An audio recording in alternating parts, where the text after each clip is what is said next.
ওই মেয়ে, আপনি কেমন দোকানদার? কাস্টমারের দোবাদ নামাজ পড়তে যাইতেছেন, তাড়াতাড়ি দেন। ভাই আমি দুঃখিত, আমি পারবো না। ভাই আপনি ওর কাছে গেছেন কেন? ও পচা বাসি এইসব মাল বেচে, এর জন্য তোর দোকানে কোনো কাস্টমার যায় না। আপনি আমারে বলেন কি লাগবো?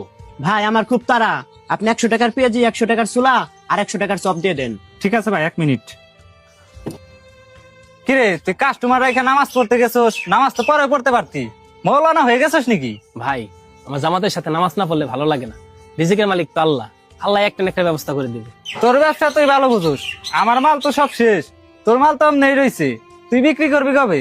ভাই সমস্যা নাই, আল্লাহ ভরসা, আল্লাহ যা করবে আমি তাই নিয়ে সন্তুষ্ট থাকবো।